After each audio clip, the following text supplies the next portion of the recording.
บ้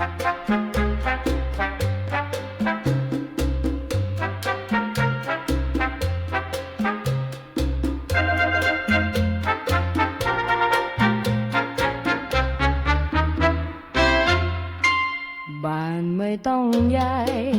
แต่มีกับได้ทุกวันงานไม่ต้องรู้